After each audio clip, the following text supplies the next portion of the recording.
This is kamote daw. Kamote. Tomati tsaka sili.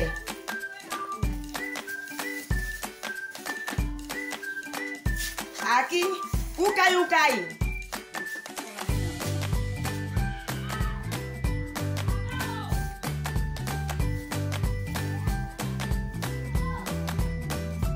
Magandang araw po sa inyo lahat mga amigo, mga kamigo, mga amiga, mga kababayan ko. Kumusta po ang mga bawat isa? For today's video, makikita ninyo po ang napaka-exing video ni TSL sa nakapagdakay ng malengke.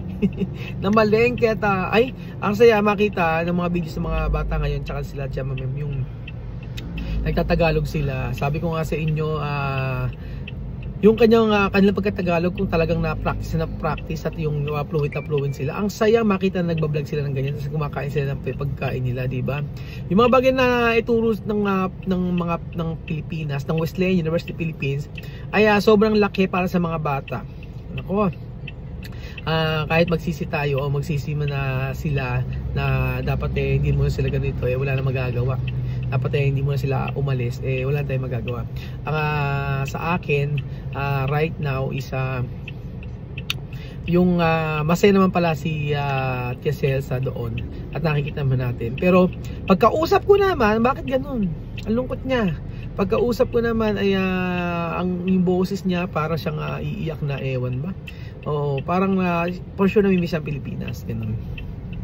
So siguro ang Pilipinas para kay siya mami ay sa pagbabakasyon lang, hindi para sa lifetime. Tingin mo Kuya Beljon, ang Pilipinas para kay siya mami is para sa bakasyon lang, hindi yung parang yung siya ay maninirahan dito. What do you think? Yes. Ano masasabi mo? Tingin sa camera. Ano masasabi mo? Oo nga, bakasyon lang nga to para sa kanya. Kasi mas miss niya yung sa Ecuador. Kumbaga parang yun lang kasi nakalaki niya sa bansa nila. Hindi kagaya ng mga bata, no? Para sa kanya, ano ang masasabi mo? Wala, gusto niya makita sa Pilipinas, makasama dito, mapuntahan, ganun. Ganun lang. Pero yung sabihin mo magtatagal na ubo ng tagal. Hindi niya kaya. Hindi niya kaya, no? Nahirapan. Parang namimiss niya, ang dami niyang namimiss doon, ano? Kasi doon siya lumaki hanggang naging 49 siya, hanggang 50 siya, doon siya lumaki talaga.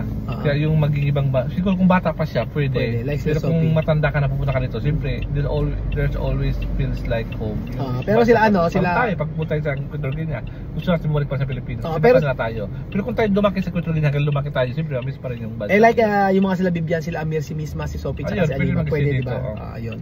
Yun ang yung saloobin. Pero pag kay Chamame dapat sa kanya ay sa Equatorial Guinea lang. So ayun po mga amigo, totoo yan. Yun din ang aking siyente o yun din ang aking nararamdaman regarding sa pag-stay ni Chamame sa Pilipinas. Ang Pilipinas ay para sa pagbakasyon lang para sa kanya. So mag-stay ng 1 year or 3 months, 4 months, 6 months, ganyan. Pero para mag-stay ng lifetime dito hindi. Kaya I remember na sabing gano'n ni Mudra ninyo. Kapag ang mga bata ay nasa hustong gulang na hayaan niya na kung saan sila gusto.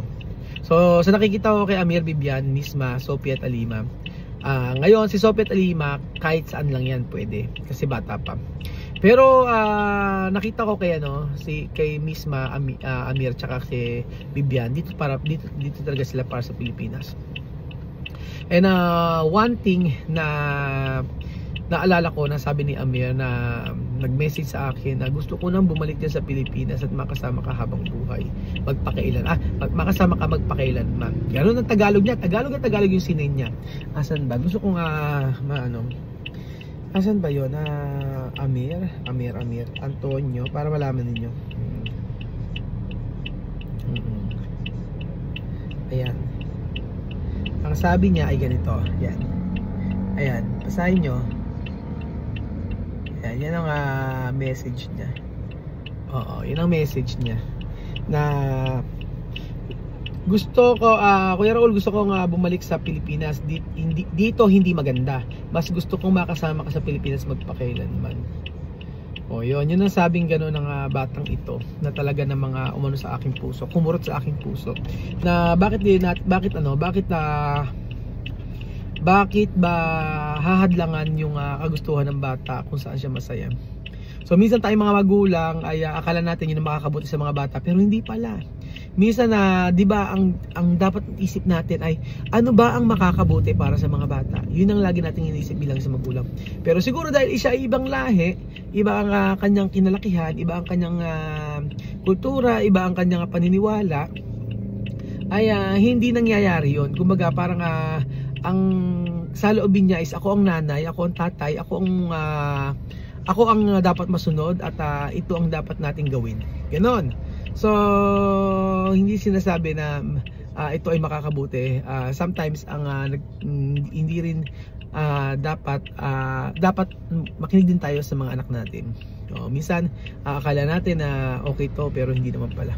Minsan hayaan natin yung mga anak natin na lumipad, mag-explore dahil doon sila matututo. Yun ang aking salubin. For example, si Kylie, pag umedad niya ng 15, 16, 17, 18, especially 18 niya, pag 18 years old, marami na siyang malalaman sa mundo na maaaring mag-fail siya, maaaring siya maging okay. So ano man yung pagdadaanan ng bata, kailangan i-support lang tayo. Kailangan na mag-ano lang tayo, maging kumbaga lagi tayo nakasuporta sa anak natin. So hayaan natin silang lumipad. Literal na lumipad na ganyan. Ibig sabihin na hayaan natin sila na makita ang tunay na mundo at hindi yung masakal o kontrolin, manipulahin.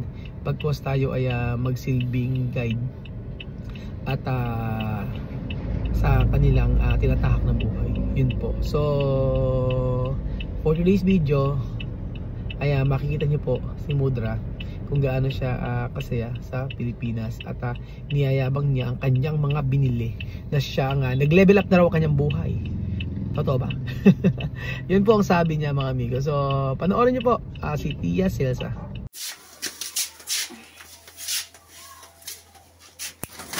So ayan amigo, buenas tardes. Tía Mamé sale del mercado. Estoy muy guapísima. El casi que me ha traído está a 0.35 acá.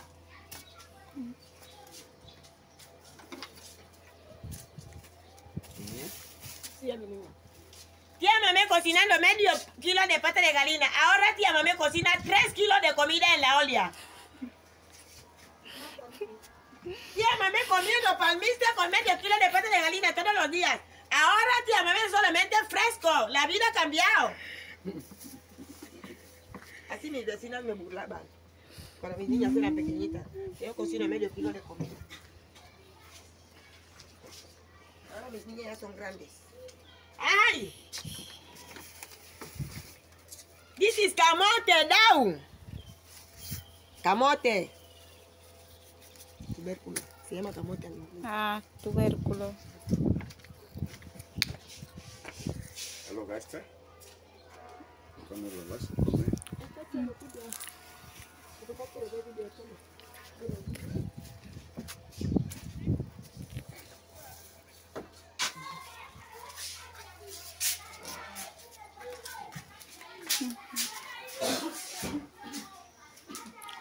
Aquí con paciencia. Bueno, aquí tú, la paciencia. Esta mujer, paciencia. Y Paulino. Este Paulino está en la playa de pesca. Paciencia está aquí hoy conmigo. Paciencia, la paciencia. Aquí con mi banana.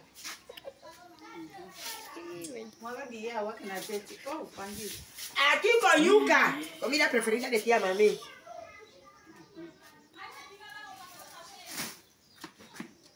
Aquí tomatis. Tomatis. Tomatis chacasile.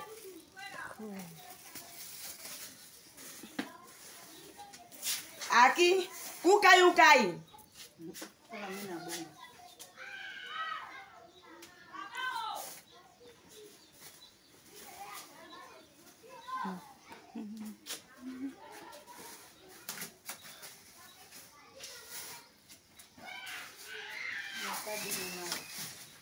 Aquí Mónica. Chocolate, Mónica.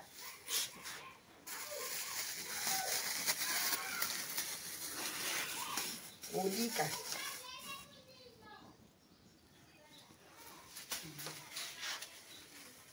Aqui, oseio. Aqui, plátano. Plátano. Cacau. Grabe itong si TSS, ang dami niyang pinamili, di ba? Mayroon pa siyang kakao na binili at saka Jose. Yung Jose po ay tinatawag, ano yung Jose? Bikoy ba yun? Rosel plant.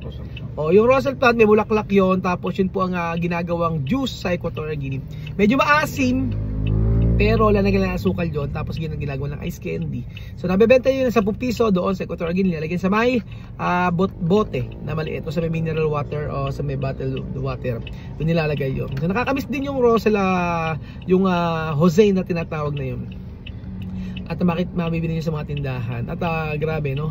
Kasi alam niyo, doon, hindi ko alam bakit sa Equatorial Guinea, yung platano buong taon meron saging. Yung kamoting kahoy buong taon meron. Puro yun. Hindi yung yuka nakita niyo kanina, kamoting kahoy yun. Yun talaga yung pagkain nila ng mga ng mga matatanda. Ay yung mga bata rice, ganun. Kaya pagka doon sa Equatorial Guinea meron kang yuka, may mga kamote ka, may mga ganyan ka. At marami kang pinimili ngayon. Naka-LL ka dyan pag ganyan. Kasi doon, sabi ko nga sa inyo, tinapay, ganyan. O pag nagluluto ka sa bahay. Isang good news kay Tia Mami. Hindi siya lumalabas ng bahay. Hindi siya lumalabas ng bahay ng yung papasyal, magbabar o yung iinom, yung mga ganyan. Laging nasa bahay lang siya. So, isang bagay na naintindihan ko, o isang bagay na sinabi sa akin ni Tia Mami, nagbibigay tayo sa kanya o sa kanyang pamilya ng ng pinansyal, o sumusuport tayo sa kanila. Pero ang nakita ko na kabalik-balik nun sa akin is yung hindi niya binalikan yung mundo na kung saan sa madilim niyang buhay before, na siya ay umiinom, siya ay nagbabar, at kung sino-sino yung kasama, yung mga ganyan. At namuhay siya ngayon na naaayon sa kagaya ni Mami Cookie na nasa bahay lang at di nakikipagbarkada. So yun yung hindi niya binalikan, yung pagkakaroon ng maraming kaibigan at inuman, yung mga ganyan. So ang maganda ngayon sa kanya as yung pagbabago sa buhay niya ay nandoon at pinandigan niya. So ang sabi nga niya ay ikaw na nagbibigay sa amin ng pagkain, ikaw na nagpapakahirap para sa amin at magbibigay, nagpo-provide ng lahat. Ang kaya ko lang gawin ay irespeto ka at wag gawin yung mga bagay na hindi maganda. So dahil dyan pinapalakpakan kita, TSS, dahil sa iyong pag-aalaga sa iyong mga anak at namumuhay ka ng masaya, mamumuhay ka ng hindi walang problema, at namumuhay ka na patuloy mong minamahal ang iyong mga anak. Ngayon nauunawaan ko na nandito siya sa Pilipinas ng 1 taon. Nakita ko ngayon na hindi kagaya before nung nando sa Africa na nag-aalisin yung mga anak niya kasi hindi nila napipil na love sila. Pero ngayon na nasa bahay lang siya, pati si Apo yun nasa bahay na rin, pati si Elvis nasa bahay lang, nagtatrabaho, ganyan. Pero yung mga anak niya, si Apoyo, hindi ko nakita na ngayon pagka tinawagan ko sa bahay lang siya. So ang ganda, ang laki ng bagay na ginawa ng Pilipinas sa buhay ni Tia Mami. At simpleng mamalengke niya ay nakita ko yung kasiyahan sa kanyang buhay. So I'm so proud na nagawa natin yun, at I'm so proud na sa kanila na nagawa natin yun. Proud ako na kahit na ano man yung ibigay natin sa kanila ngayon, especially tulong sa pinansyal o ibigay ko ano man yung narapat para sa kanila, ay sobrang happy ako, happy dahil nakita ko na yung buhay na ni Chemame before ay hindi niya binalikan. Pagkos ay siya ay napakabuting nanay na nag-aalaga ng kanyang mga anak. So maaaring fast ay gradually, unti-unti ay magiging okay din siya in her own way sa pamumuhay na kasama ang kanyang mga anak o pag-aalaga sa kanyang mga anak. At unti-unti siguro ay mabago niya yung mga hindi maganda na pag-uugali. Dahil sabi ko nga sa inyo, walang perfect, pero walang perfect sa mundong ito, pero meron tayong perfect God na po pwede nating hinga ng tulong sa lahat ng nangyayari sa atin. Hindi tayo perfect sa ugali, sa attitude natin, but I think dahil sa siya ay maka-Diyos ay patuloy niyang binabago ang mga nakasanayan niyang hindi maganda. So hopefully like ako ay may mga bagay ako na dapat na ayusin sa aking buhay, at maraming bagay ako na dapat na gawin na pinapagawa ng Diyos. So yun pa mga amigo, happy na makita natin na mamalik sa Chemame. Happy na nakakabili siya ng ukay-ukay at nakakabili ng pwede niyang bilhin sa Equatorial Guinea. So yun, at happy na siya ay nasa bahay lang, nag-aalaga ng mga kanyang anak, nagluluto, nagpe-prepare ng pagkain, at nagkatrabaho. So yun po mga amigo, thank you so much po, at God bless po.